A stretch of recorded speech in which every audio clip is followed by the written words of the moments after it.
9. Oh. So let's rock and roll. But I will say quickly that the reason for the blue hair is... Oh, just saying full screen? Yeah. Okay. Slideshow. I will say, though, that the reason for the blue hair on Trunks is... What the hell is this? Let me see it. I'm going this way, okay. But that's because in the manga originally, Trunks' hair was blue, but they changed... Even though in the anime it was purple, but they changed it back. But then the kid form is still purple. So it's like, they what's can't the make point? it mine. But I feel like it's one of those things that purple just looks better on the screen and it contrasts really well with his outfit. Why did you want to set an alarm for when our panel actually starts? I didn't set an alarm for that. My alarm is set is... Wait, I never one question. Was Metabots originally an anime or a video game? What was? Metabots? I have no idea. Because... That's an oldie. Because okay. I have a fighting game for it on the GBA, and it's like obscenely good, but nobody has played it. It's probably one of my top 10 favorite games. It was an anime or toy first. Yeah, that's sweet because I would really love to bring it up here because it's one of those games you really can't find anymore. But it's like it's a pseudo fighting game, and it's got like all these customizable parts. It's a really cool wager system. It's this really solid game, but you can never find footage of it on YouTube because it's confused to the RPG. Okay, it just looks different on my monitor. Okay, so I guess we're ready to rock and roll, guys. So, before we begin, it's currently 1 p.m., so I'm going to keep this warning to a down low, but just so you know, if I accidentally say some bad words every once in a while, don't be surprised and don't be offended, please forgive me. Anyway, so, hey everyone. So this is a panel that me and Brandon have been doing for a couple of years. This is anime game adaptations, the good, the bad, and the ugly. We had original, other names for that, but we never really got around to changing it. So, yeah, okay. So, moving on. So before we really begin getting into this thing, first a couple things about us. So we are a couple of Let's Players on YouTube who focus specifically on anime video games. We've been doing this for a few years. We've covered a lot of things like Naruto, Dragon Ball Z, Bleach especially, because someone needs to give Bleach the Viking funeral it deserves. One Piece, I think there was, well, Yu-Gi-Oh! Now. We're doing Yu-Gi-Oh! Now. We've done our fair share of One Piece, and more to come. Yes, definitely. Oh god, I need to get more into that. And I would say we're okay enough at this point, if my voice is any indication of that. So, originally this panel used to be a lot more scripted, a lot more structured. But due to some feedback we were receiving, we bumped the slides that we have and the examples, and we kind of got rid of a lot of the bullet points, so it's a little more freeform and an open discussion with you guys. If you want to see what the older versions look like, I actually have uploaded a couple of these panels to my YouTube channel in the past, which will be at the end. Yep. Be sure to like, comment, subscribe. I smashed that Patreon button. Oh no, there we go, I found your thing in here. Oh. Was it just way in the back? Yeah, it was just way in the back. I love that. Beautiful. Alright then. So, just a quick thing. Anime video games are usually like a bit of a mixed bag. What is considered usually good for these kinds of games is usually seen as like average or bad by a lot of mainstream press because it's somewhere between some like an occasional bias against these kind of games because they're like, I don't know what this game's about, to this game just doesn't play like everything else. 10 out of 10, it's okay. I'll put it in these terms. A licensed game in Japan is better than a licensed game in America, but by all rights, it's still a licensed game. So expect average to good things, but by no means expect a masterpiece. Don't expect a 10 on 10. From most of them, anyway. Too much water! Don't you? I will. 7.8 too much anime. Alright, so just kicking this thing off. Let's get this rolling. Yep, I've also done an entire new slides. Yay! So, just gonna start with Dragon Ball Z. So, these games have gone kind of all over the place recently. What I believe to be a good game, as we were discussing a little bit before the panel started, Dragon Ball Z Budokai Tenkaichi 3. Part of, you can kind of see the proof because it's still like 50 doll hairs, and that is kind of obscene. I don't understand why it's so much, but okay. But it's exceedingly good, great, really great mechanics, good graphics. It's stuff. Characters nigh on infinity. Yes. It's about 160 of them, and Jesus, try containing all of that. There's about 1 million modes to actually enjoy all the characters with. That's a problem with a lot of games nowadays, is that there's not really enough to do once you beat the quote-unquote main story. They might have one mode, and that might be it aside from that. Yes. So you have a lot you can do. This level up, you can customize. You can make every character your own, however you like. You know, I just realized that maybe we could put the first universe as the bad example. Yes. Oh god, I might just do that later. But the bad example we're doing today is Battle Z. That game was interesting as a concept when it first came out, but the fact that the servers got hacked and before the game even came out was a pretty fun example of what was going on with that. That game was dead on arrival for a myriad of reasons. Yeah. I'm going to start by saying, oddly in comparison to most DBZ games, this game is ugly as sin. Yeah, So the lighting is in the wrong light. These characters are caramel when they're supposed to be white. they're literally cardboard. It's kind of weird.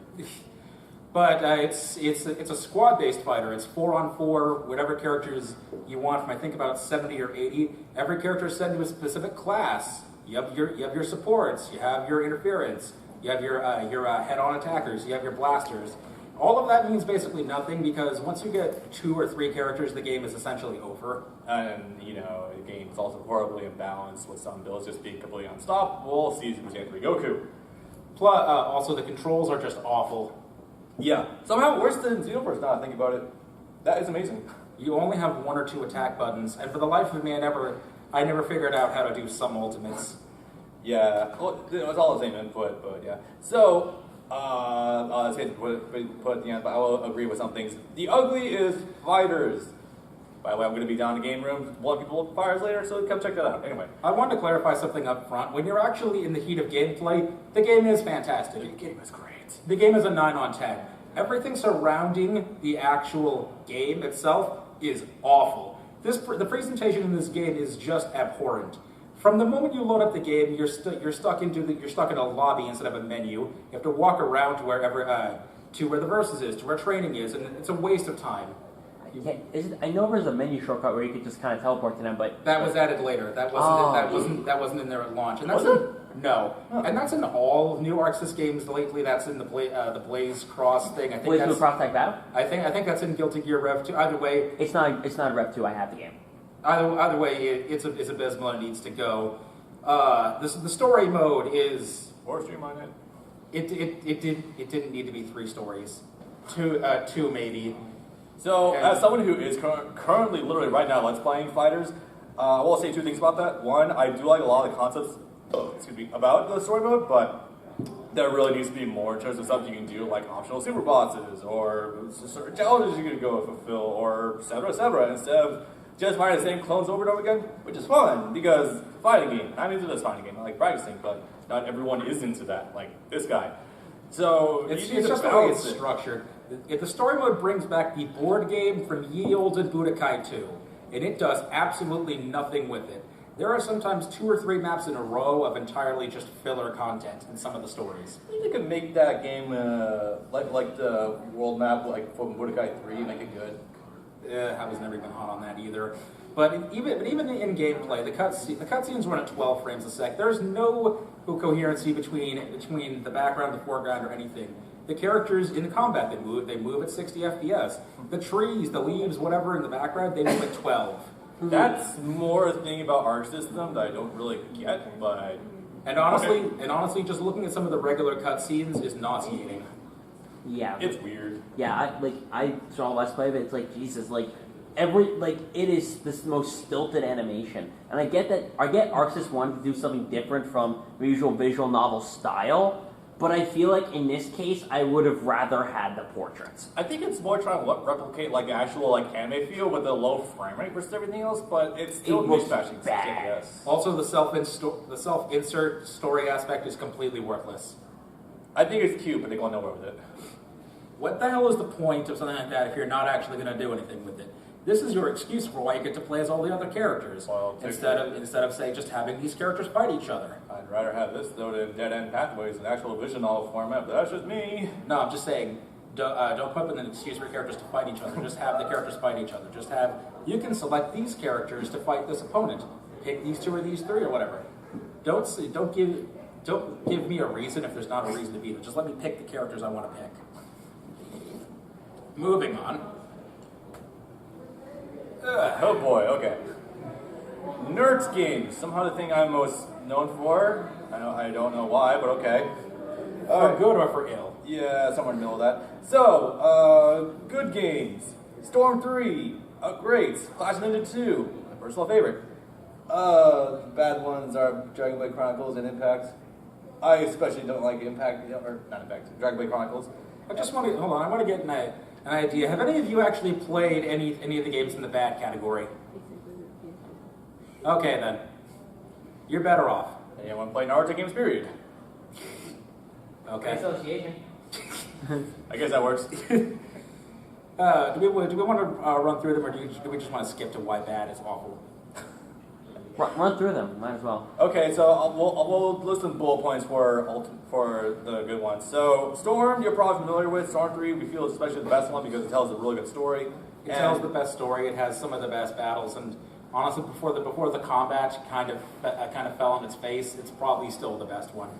And I feel like in terms of its optional stuff for open world things, I think it's good. I honestly do think it's good. It's not bad. Clash of Ninja 2, my personal favorite. Might replace it with GNT4 at this point, but it easily Special.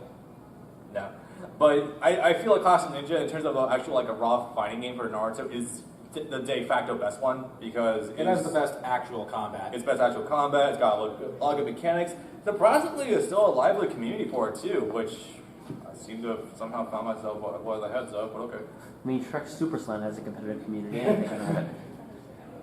Okay.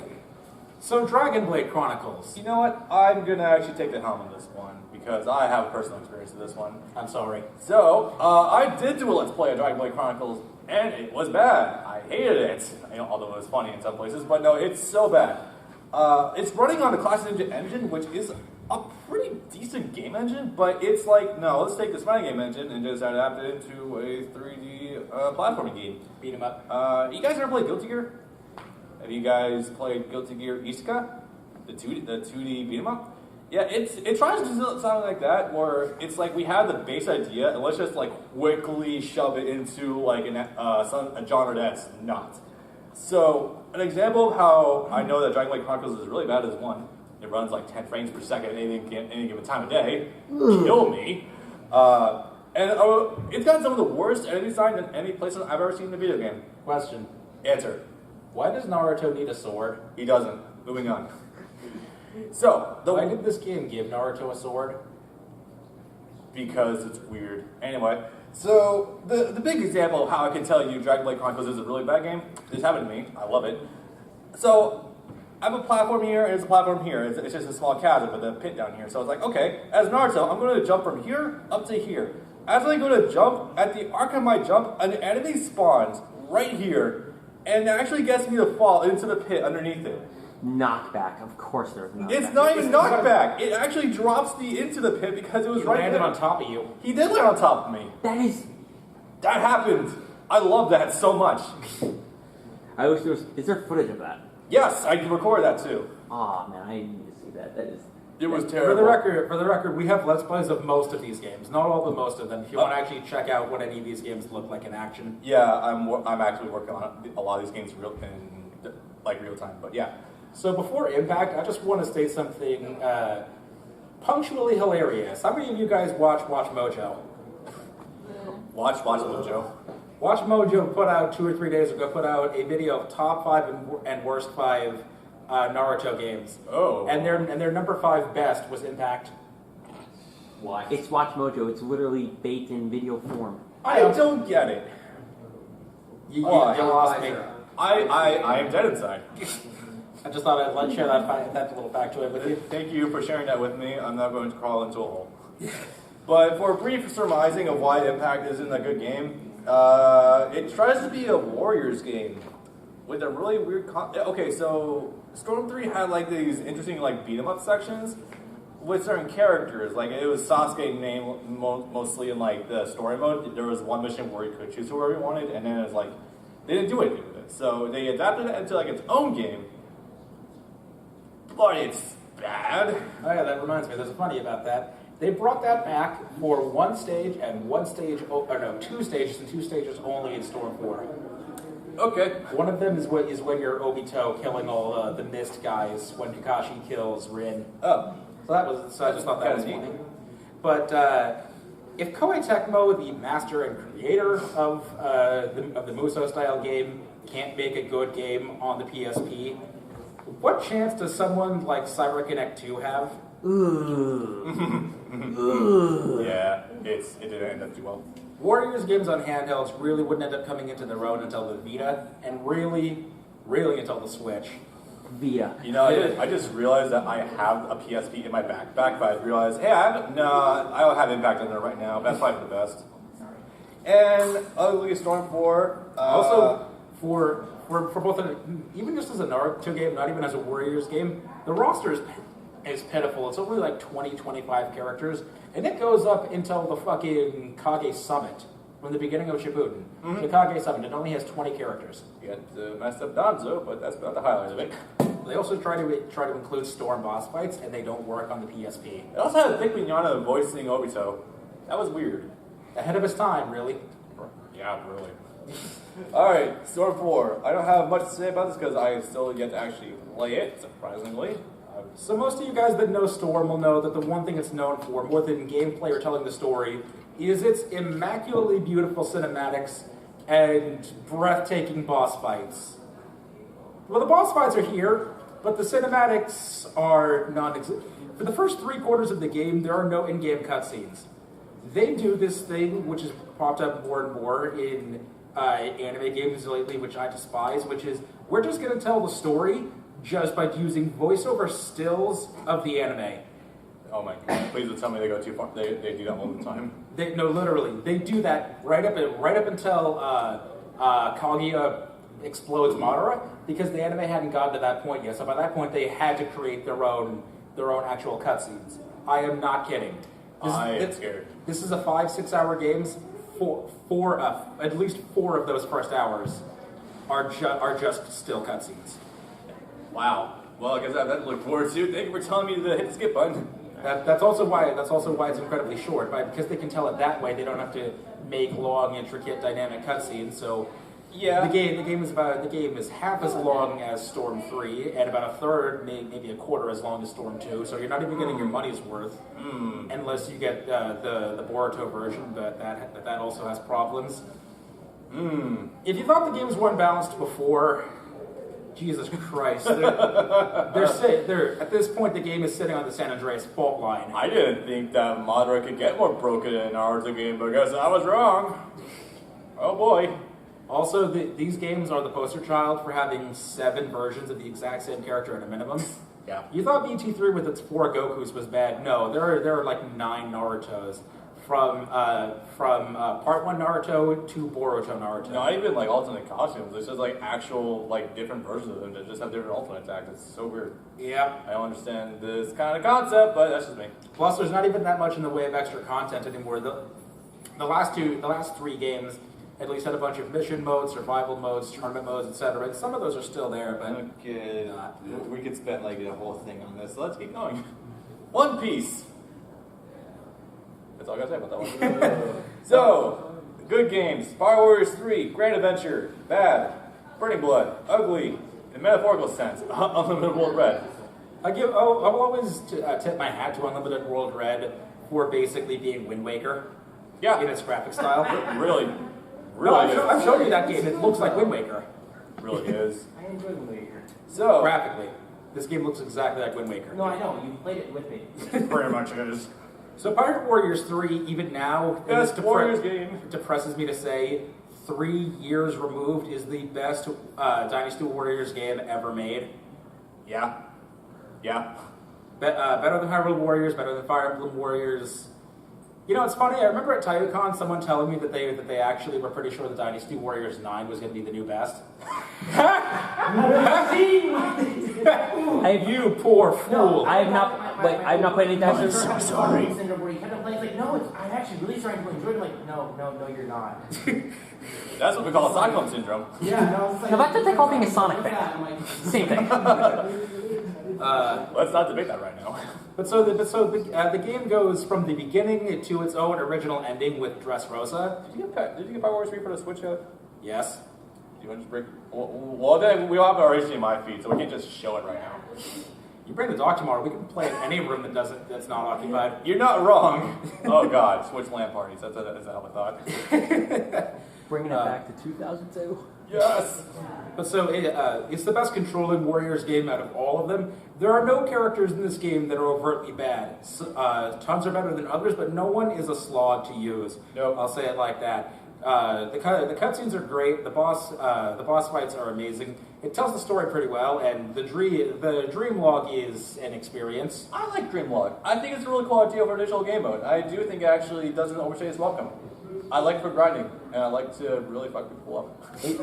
Is it like the what if modes in the Budokai Tenkaichi games or no? Not really. Exactly. There's no story mode attached to Dreamlog. It's more like it's kind of like I'm gonna piss you off. It's more like fighter story mode, but it's like it knows there's no story attached, so you just go in and have fun. Yeah. Yes, essentially. Well, you can choose whoever you want to. There are some battles on there that do actually have some semblance of a story. Kinda? Kind of. Not kind of the DLC ones. The DLC missions are amazing, but no, there are some like go fight the 3 Luffy brothers. Can you test yourself against Shanks? Can you test yourself against Whitebeard and join any of their crews? Theoretically, it's really cool. Also, literally kill 100,000 enemies in one stage. This is amazing. Yes. I love the Dynasty Warriors 8 engine. Now, One Piece Grand Adventure, I'll say, is not necessarily for its own gameplay, although that's really fun. It's actually probably one of the best anime games ever made, purely in terms of the fan service it offers. It is immaculate. Don't ask me anything about this game. I'm going to actually play it. Soon. So this game only has 25, 30 characters. It goes up to the end of Skypiea. It starts at the beginning. But the game is actually pretty different from most One Piece games, and they're in most fighting games. It's an arena fighter. It's Western developed, which is definitely a new one. Yeah, this game was technically developed in America because it was only released in America and Europe. This game never came out in Japan, and this was during the 4Kids era. Ooh. That's not a bad thing. Hit and miss. In this instance, it's Their not bad. opener was the best. What? Their opener was the best. Yes. Yeah, yo. Someone further to their the actual Japanese ones, and I think it's just because I'm nostalgia for. Yeah. Stockholm Syndrome. But so the way this game works, honestly, you could sell this game for $100, and I would still be satisfied with the amount of content you get out of it. I think you almost did. But actually, I got it for relatively cheap, amazingly. So the way it works is you start out as Luffy on your dinky little sailboat, and you go slowly throughout the course of the story, getting the rest of the Straw Hats up to Robin, and going through a couple of different ships. You fight the various characters. You participate in mini games. It sounds standard. Where the story initially ends is with Crocodile, and that sounds like a pretty good place to end a standard story for that era. But what's one of the really funny things you can do is you can go back to previous maps, talk to characters, find out little bits of information. If you talk to some people in the right places, you can find out. You can go to Jaya and find out about the knockup stream and head up to Skypiea before you fight Crocodile. Oh, that's good. You can beat the shit out of Eneru before you beat the shit out of Crocodile. I love stuff like that. I mean, he is here today.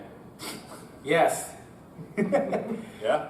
But that's 6 to 8 hours your first time through. I like how you just go to Skypiea without ever recruiting Robin. That's amazing. Yes, actually, you can do that.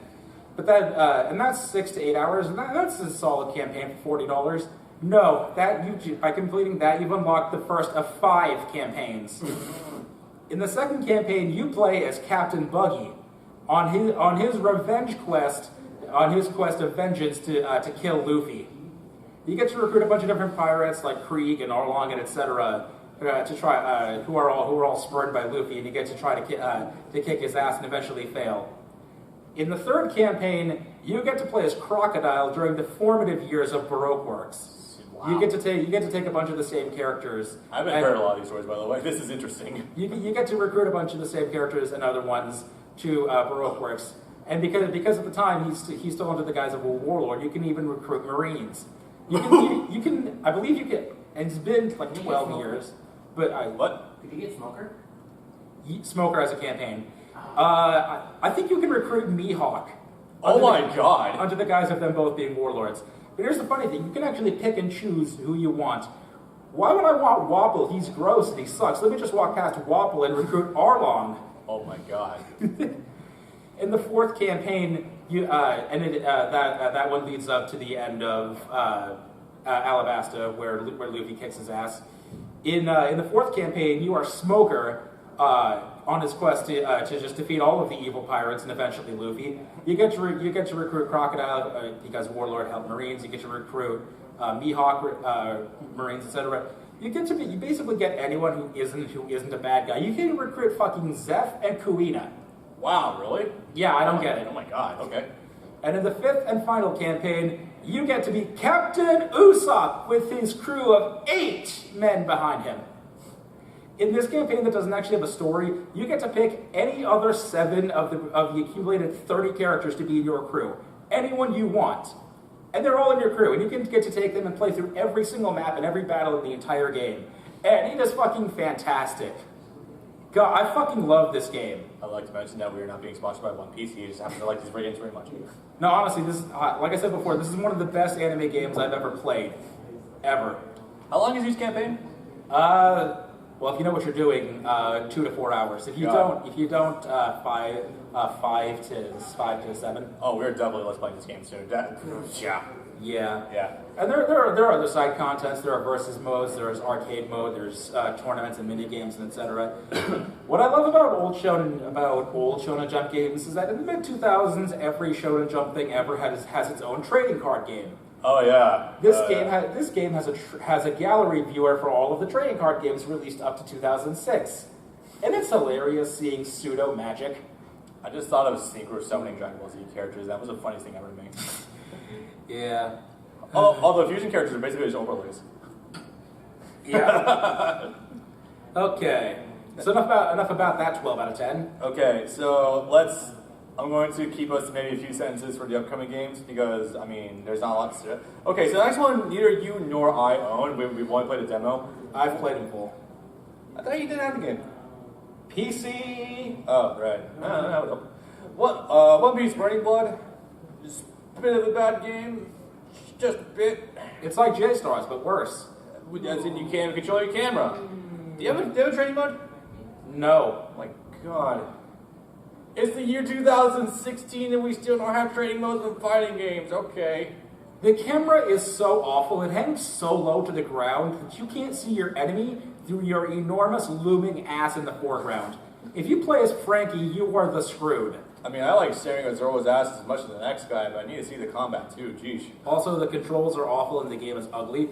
The story mode and the cover, they lie to you on the cover of the fucking box. You kids like the war? We're doing the war again. I hope you like Marineford because this story is only Marineford, even though on the cover of the goddamn box it shows Sabo and Dressrosa, and yeah, they're in the game and they're playable characters, but there's no story. It's just 2 straight fucking hours of Marineford and nothing the fuck else. I need to look up if there's still a competitive community for this game because I know there was one at one point.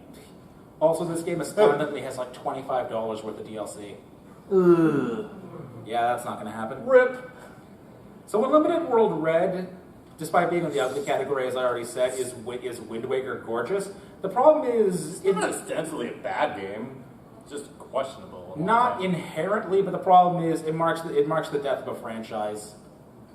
Which is to say, both in that it was the most recent one 6 years ago by its initial release. It's also like the 5th port of the same game too. I don't get it. But it's also honestly the worst one in the franchise, and that's including the 2011 3DS port of 2 Wii games in 1 cartridge. They bumped the Wii game to the PS4, but first to the PS3 and then the 3DS. I don't get it. Actually, no, this game started on 3DS and then got ported to PlayStation 360, Wii U, etc. It's still no beta release. No, the Vita was digital only. Actually, no, I'm sorry. Here's the funniest thing to me. Vita still has no games. In 2013 or 14, the Vita got a physical release of this game, but the Wii U didn't. Bloodstained Ritual of Night Guards Vita port canceled. My number 9 Vita port canceled. But it's like the reason why this game is kind of is because all the previous games were these open world adventure games in a good way that I'm going there, that You adventured around. You fought random enemies. You created tools. You explored, etc. You need to break a rock. Here, have Usopp and Frankie actually build you a gigantic fucking diamond pickaxe. There's a bunch of random animals that look disgusting. Hand them over to Sanji. He'll make you the most delicious cuisine in the world to boost all of your stats at once. You explore, you do shit, you fight bosses. It's awesome. And I know it doesn't sound like a whole lot, but that's all the stuff that this game no longer has. Yep. Those were all in the great first game. This game, everything is sectioned off into zones, and you can't progress until you find passwords. The passwords. Oh Unlimited world. The world is limited. Limited world red. Yeah, and this Patrick Redfield. One Piece doesn't need vampires. I'm just gonna leave it at that. One Piece does not. We had zombies. Yeah, but zombies made sense. Have werewolves too. But zombies made sense in context. There is no context in this game for why we have a werewolf. I'm sorry, a vampire. No, we actually. Yeah, devil what's fruit. it called? Thriller Bark. Yeah, There was a vampire character. was there? Yes. You can really qualify him as a vampire, though. The fact is, they still had it. So within context, technically, they can make excuse. Details.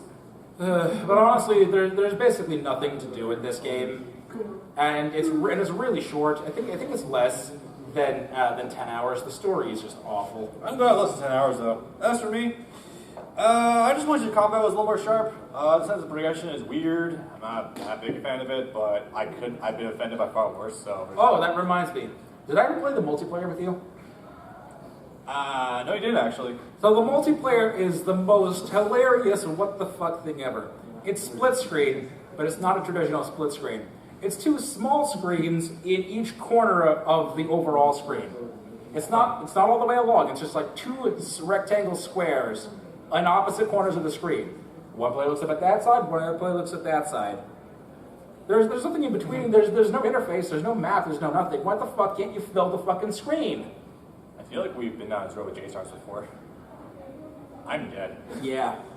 Okay. Yeah, I'm sorry we'll have full details on that. We'll actually into Let's Play of it someday. Bleach!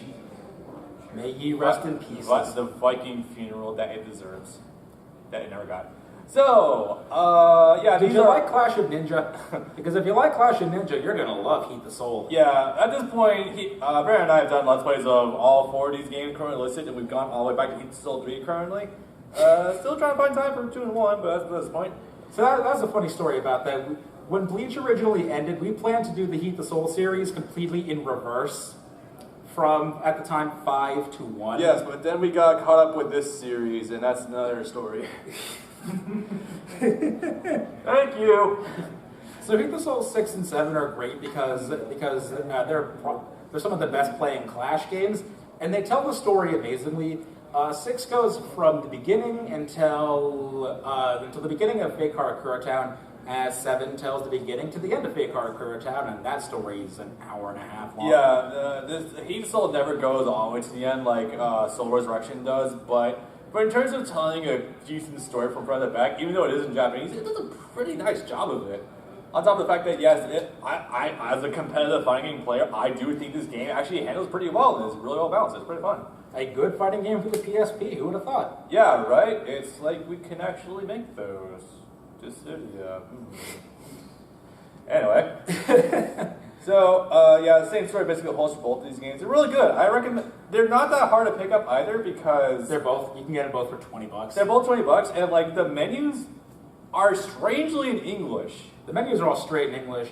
Also, both games have a ridiculous roster of, like, 70 characters in 6 and, like, 80 to 90 in 7. The one time Tai Kubo's fascination with the English language actually comes into fruition and helps us. I like it. Plus, yes. So, for those games, the Japanese version, all the menus are in English, is what you're saying? A lot of the menus are in English on the main menu, yes. The main menu is in English. All of the modes that you need to know, versus story, arcade, etc., those are all in English. When you actually get to like choosing your character and what stage and whatever, that's real simple to navigate to. Nothing is overtly complicated. So did they ever make like an English translation version of the game, or they just released the Japanese one here? You see, Quote NIS America during the release of Bleach Soul Resurrection for the PS3. I love this. Are you ever going to release any of the Heat and Soul games?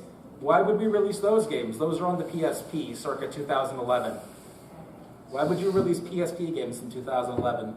This is the same company that somehow managed to boss the Yeast 8 release to hell and back. That Three was times. years. 3 times. Yeah. Yeah. This is also the same year the Tenkaichi Tag Team came out for the PSP.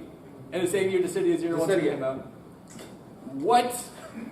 Okay. They just can't be bothered. Square were the kings of the PSP. Yeah. They're like the only ones, Score. like them and Atlas, like the only ones making stuff for the PSP and the PS Vita. I love that shit. So, bad, and this is interesting because this game isn't really bad. It just happens to be the worst Bleach game by technicality. It's versus Crusade. What the fuck are these controls? Oh yeah, I don't understand that. It's Well, on the Wii. What do you expect? No, you can pick every Wii controller you want. You can- I play GameCube GameCube. Classic, Classic Pro, Wii on its side. You can play with whatever control scheme you want. wait, I thought it was compatible with the classic controller. Nope, you can play GameCube. Huh. It's not exclusively motion controls. No, No, but the inputs are weird. Like you attack with the right stick. What? yeah, the C stick on the GameCube controller. That's how you attack people. And I'm gonna sorry. be- What? Yeah, And I'm gonna be honest, I like that better in Shattered Blade when you just slash horizontally. Oh, I'm sorry. Did they play Smash and think, I'd really love to spam the C-Tick. We should make a game around this. Just trying to adapt it. They It's like, oh, played, yeah. they played Link and decided that's how we should play the game. What's this yellow nipple down here? I can use this to attack people. There's no camera control, there's a lock-on button, I don't remember what it is, but if not, you can't control the camera, so you have to actually rotate your character to see where your enemy is. Yeah, but dude, sorcery. But I will openly say though, I still think Versus Crusade is actually a decent game. Not perfect by any stretch of the imagination whatsoever, but That story progression is fucked, though. oh yeah. The cool thing though is that even though Versus Crusade was never released in America, Fred and I did find a decent English translation for the majority of the text in the game that is in the story mode. So if you want to play the game, it's totally doable. You just gotta go through some backdoor soft modding of the Wii methods, and we don't openly endorse piracy around here, but it is the only way to actually play the game. Now you mentioned earlier Budokai What Ifs. This game has that in spades. Chad's Bizarre Adventure. That's all I'll say. Chad's Bizarre Adventure versus the Virgin Soul Resurrection.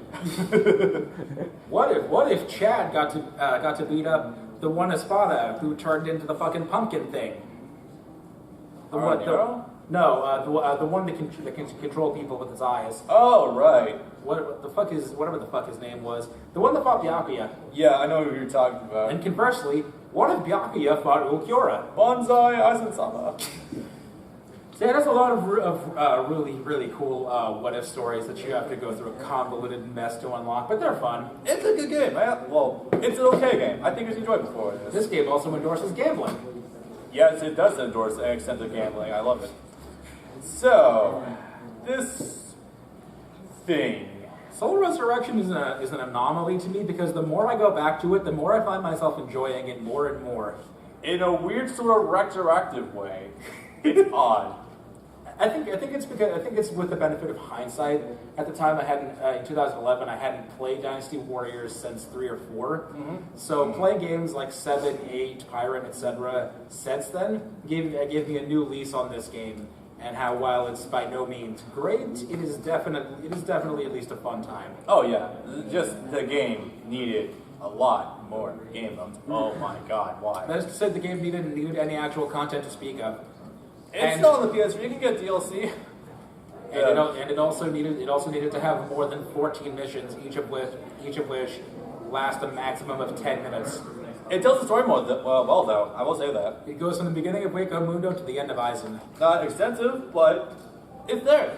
It's a thing. What I love is listening to the pre-battle narration, where they skip over sometimes 30 episodes at a time. Yeah. That chunk of the time? Nah. Doesn't matter. Whatever. Rukia beat Aranguero, and then Zomari showed up to finish the job. But then Byakuya showed up, and then Byakuya beat him up, and then Byakuya went to rush over to Yami. Yes, that actually happens in pre-battle narration. Yeah. That's I love condensing of plot. It's amazing. I'd love to see if Dragon Ball Z is like, oh yeah, they went to Namek and should have now you have to fight Frieza, and that's you go from the Saiyan Saga to the end of Namek. It's like if you were to just. It's like BT3 story mode played straight. Yes, it's like if you were to. It's like how a lot of DVD games cut off at the end of the Rad's fight, and they go right to the Saiyan showing up. That's like 10 episodes missing. I know that's my favorite part of it. It's like Raditz is dead. Oh yeah, now Vegeta's here. Yeah, it's like Dragon Ball Z Kai Bridge. It's exactly like that. My favorite is in BT3 where we go from Vegeta versus Android 19 right up to Cell trying to absorb 18. Forgot that. That was so weird. We only missed half of the best arc of Dragon Ball Z. Whatever. We need more time for Boo. So this game is fun. It's very very pretty, but it is very sparse. I dare say you could fit all of this game's content on a GameCube disc. Ooh. Probably. Yeah. Yeah, no, you probably could. There's 20. I should say up front in case I hadn't mentioned it already. This game is a hack and slash. It's a Dynasty Warrior style game. At a time when Dynasty Warrior 7 was still a thing, and it played leagues better than it for somehow. Amazing. The level up system is also the fuckest thing. I hope you guys like the license board, because we have the fucking license board for 19 characters. If you don't know, the license board for Final Fantasy X's level up system. 12. Ooh. Yeah. Yes. Yeah. Spirit 12, Grid. 10 is Spirit Grid. I have not played 10 yet. I hope you like leveling up 20 different characters to level 175. Fuck me. Also, pro tip: don't use Kamari. Just always stick to everyone else. Just aren't you supposed to put like a girl onto like aren't you supposed to put like Riku onto his grid? That's what I've heard the strategy is. It's no use trying to talk about the Spirit Grid right now because it's a really, really weird thing. Okay, gotcha. Yeah. Moving on. Yu-Gi-Oh! Oh my Yu-Gi-Oh! okay. There was one in the ugly section you should Rechef of Destruction. Holy shit. Because Yes. Rechef of Destruction is made by people who decided that the Sacred Cards was too easy. So let's take the Pokemon mechanics from that. Like keep in mind, Rechef of Destruction and Sacred Cards are basically the same game. The problem is the latter just amped up the fucking difficulty to 15. I only remember playing Oh. 2 of the Game Boy Advance games. One of them that I forget what it called that Full did, Academy?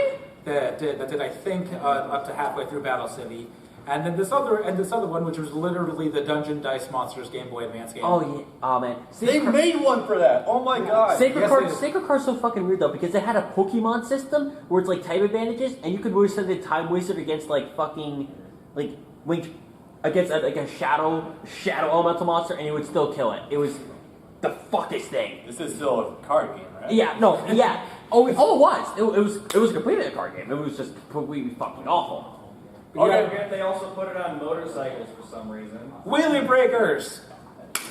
I like my Mario Kart. We're gonna have to figure something out for that eventually. Weird someday. Best and worst Mario Kart tracks. Oh, yeah. But we decided to go ultimately the simple route because we haven't really done much of the Yu-Gi-Oh! Backlog. Yeah, for I've never our Let's touched Plays, it. we have only actually been doing Legacy of the Duel so far, which We're is an gonna okay idea. So the Tag Force series, if you want any semblance of the actual story proper, is going to be your best way to go because 1 through 6 cover GX to the end of 5Ds incrementally, but 3 is the best GX game for a myriad of reasons, both because closest to the end of GX, but also because there's a shit ton of hidden content in this game. Really? And glitches galore. Ooh. You can find fucking volleyball mini games if you talk to Alexis's dumbass friends. What the? What? You can find hidden mini games all over the place. Okay. Also, one thing that whenever one of these games hits the end of a series, they actually do a thing where they preview the new card type for the next series. So you can find some of the early synchros in Tag Force 3, and you can find some early Xyz in Tag Force 6. Wait, so if we're doing that, would that mean you'd be able to find like a little Guardian like right at the end? Theoretically. Wow, okay. It was like the first 10 that came out for Synchros. Yep. Goyo Guardian and G. Oh my god, that's gonna break the game. Stardust, you win. Yeah. Yes. Alright, Did so that. what you just said shed some light for me.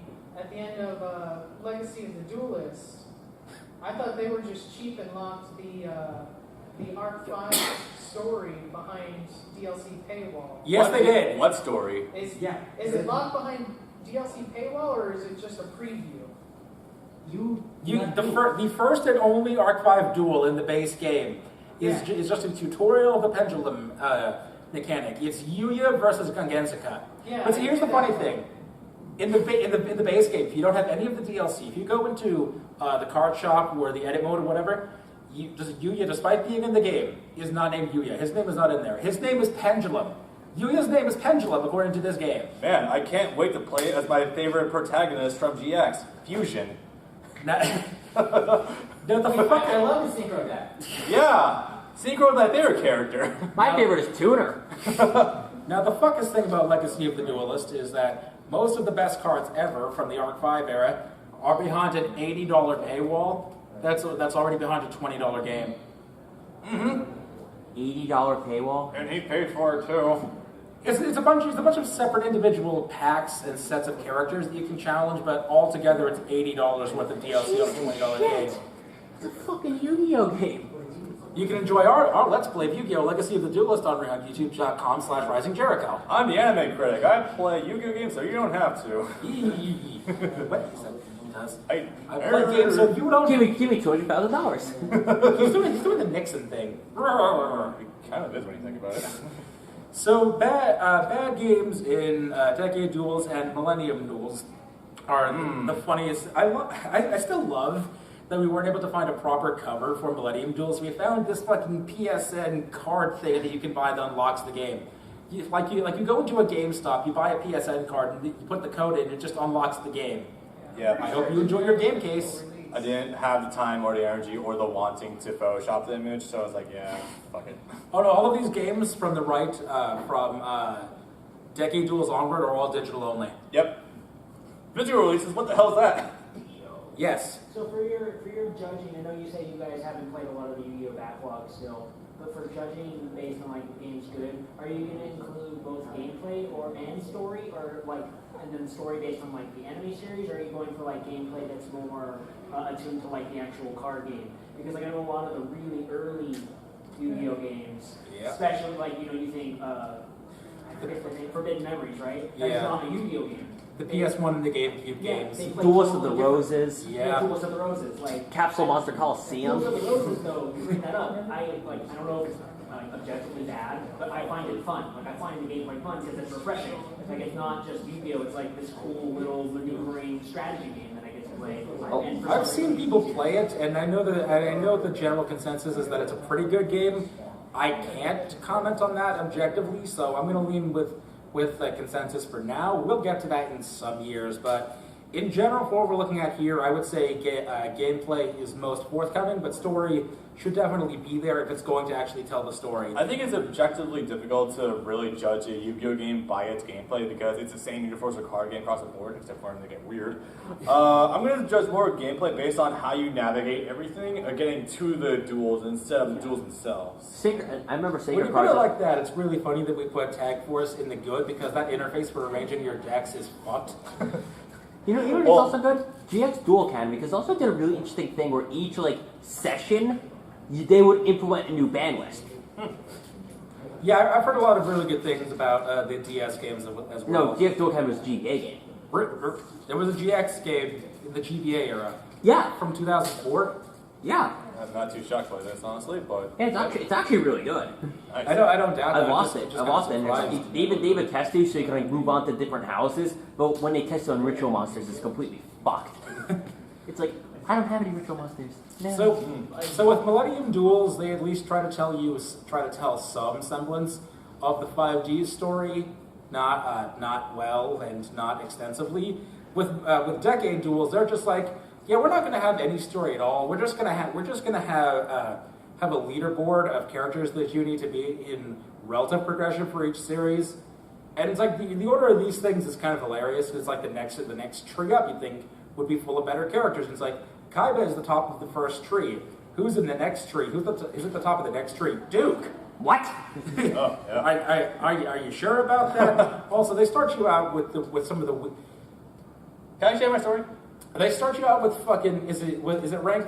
Is it number 44 or is it number 77? The one Xyz monster where you can detach an overlay unit, to negate an opponent's card, but they can just pay 1,000 life points to negate your negation or destruction. I don't remember which number it was, but it was, I think it was one of the bike. I think it was Bikeborn thing. I don't know. But I'm going to share a story of mine actually. It has to do with Millennium Duels.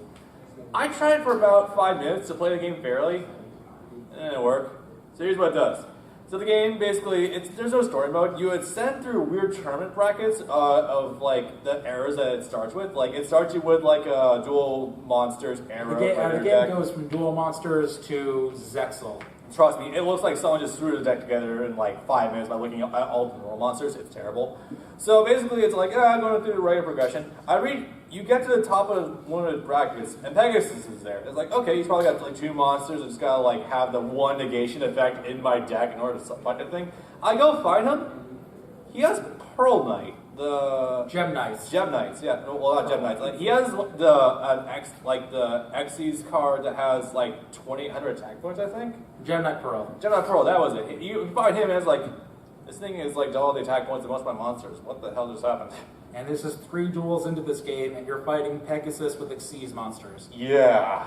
Something went wrong along the way here. I think I hit a speed bump on the way up here. That was bad. More like a gigantic wall. Yeah, some of that effect.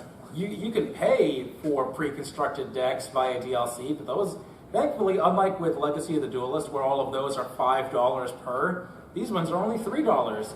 Here, pay $3 to get a pre-constructed Gem Knight deck or a pre-constructed Satellar Knight deck. I would be that. That might be slightly okay. Yeah. If you create one deck that can win, then you've already beaten the game. I beat the game with only two decks: a Lightsworn deck and a Blackwing deck. All you need. All you need, yeah. Wings represent. When I used to play, I loved Lightsworn. It was fucking cheese. Oh yeah. I love my cheese decks. I love my cheese Did I stacks build if the right anything. cards? Cool, I win. Wait, did you say you were running a Vylon deck? No, Lightsworn. Oh, that's good. I haven't played the game in years, but I also They're funny. I love dragon cheese The decks too. Squirtle. Those are fun. I also tried to run Orichalcos deck, but that never worked. So with Tag Force Special, this is a funny case. Yes? This is your answer to your question. I have to leave, but there's your answer.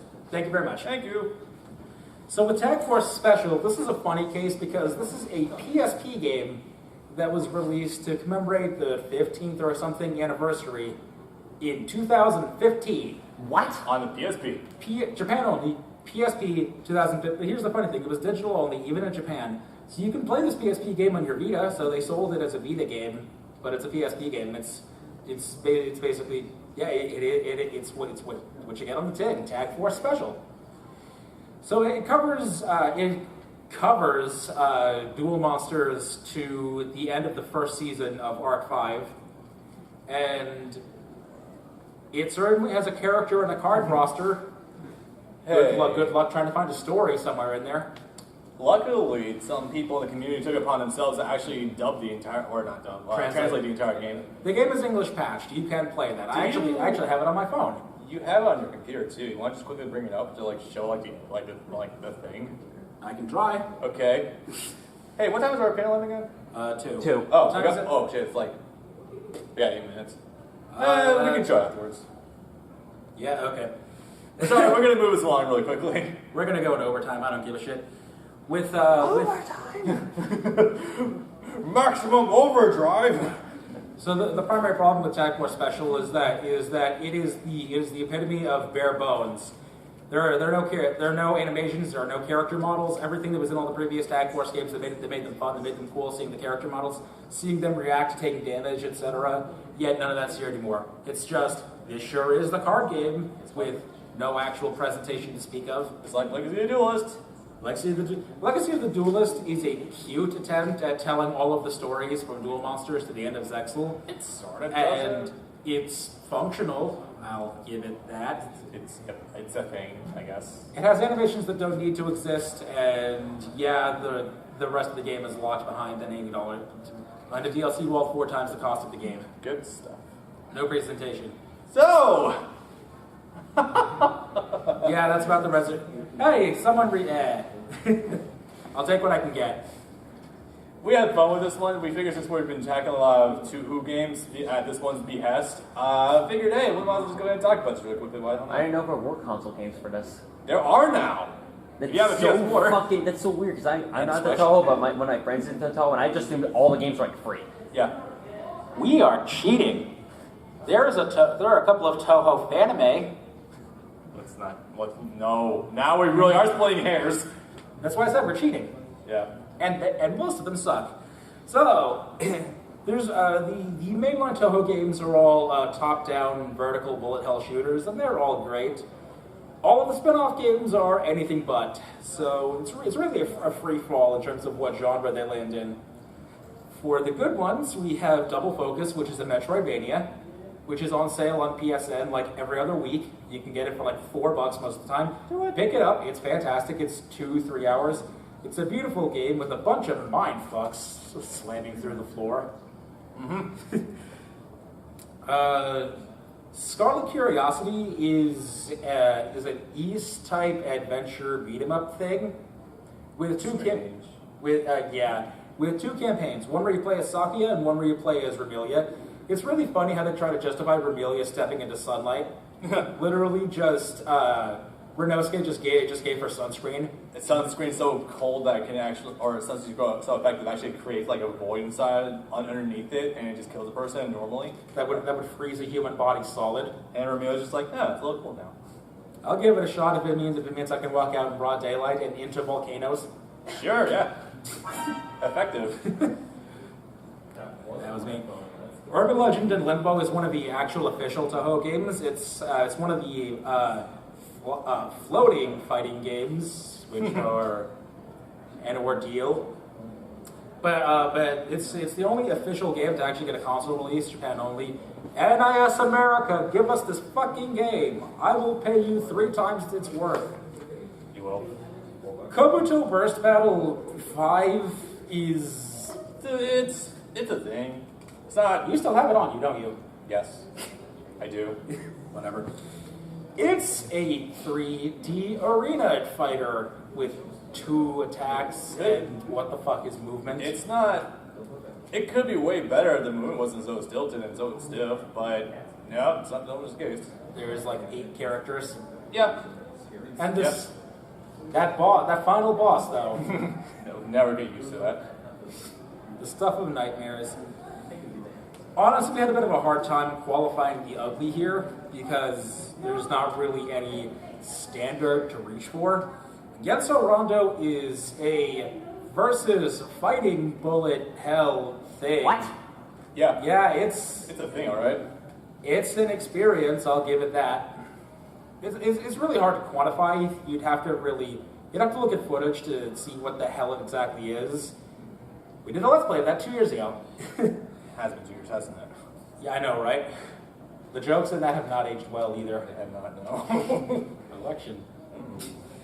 Genso Wanderer is a mystery dungeon like roguelike, and if I could get more than an hour or 2 into the game, I'm sure it would be a fine game. But The problem is the first hour or 2 is all text.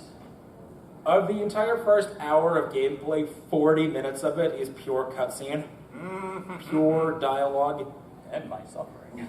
Yeah, that's why that one. And roguelikes are also typically pretty long games anyway, so that combined with cutscenes that go over 20 minutes, that's... We likely won't be touching it anytime soon.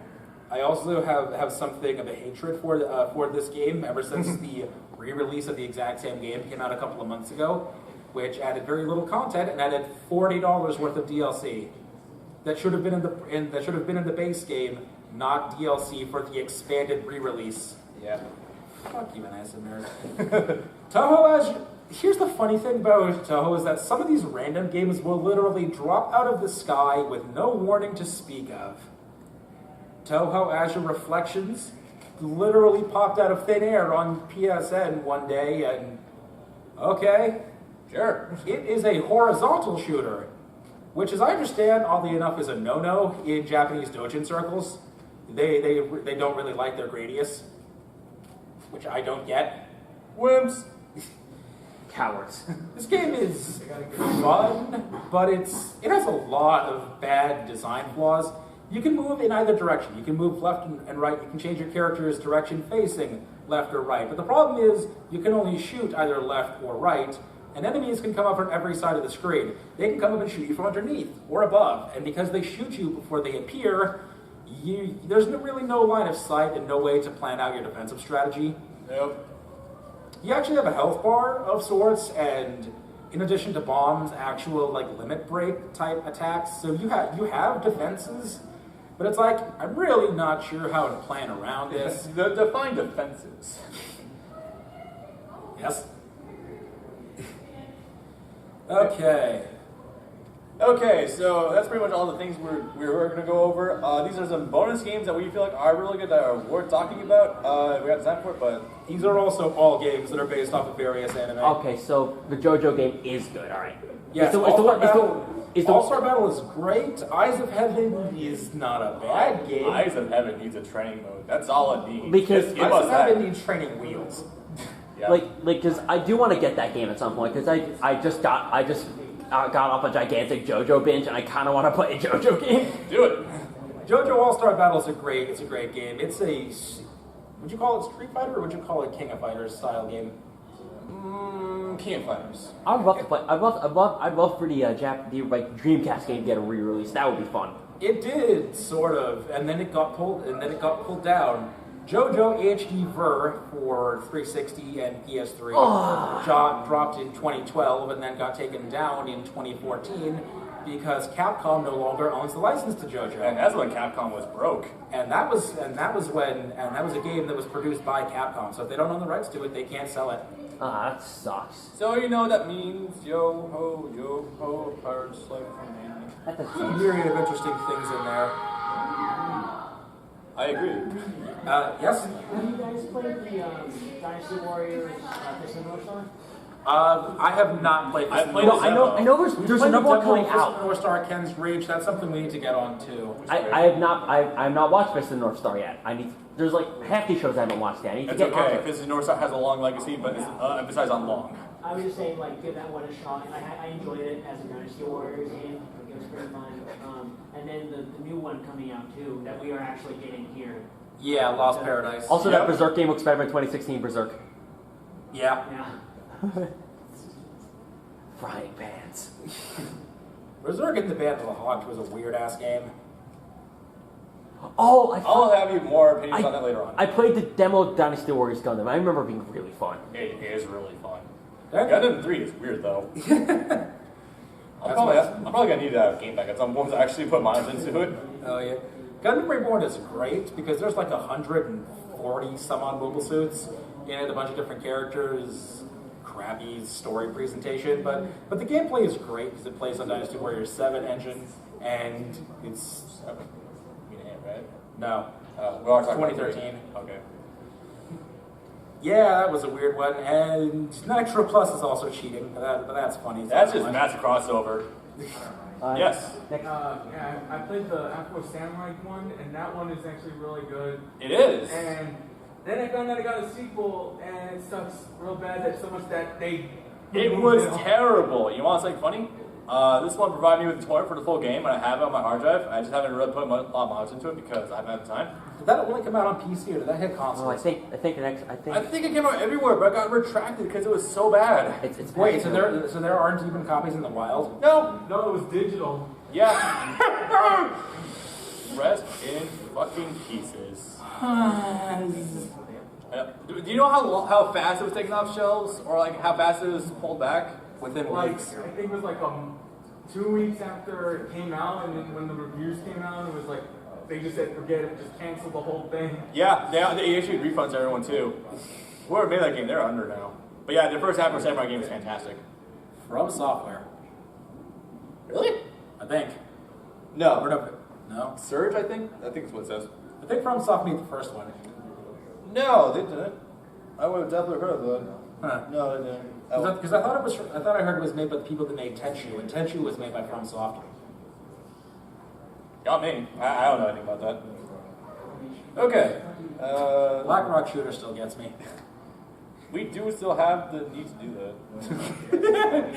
That fucking cookie girl is the funniest thing. Yeah. Okay. Closing thoughts. Look at it if you will. And it leaves. Okay. Sorry, we went a little overtime with this one, but it's okay. Is anyone here actually in line or setting up for the next one? Okay, I think we got it. If we want to just screw around, we've got a few minutes. Okay.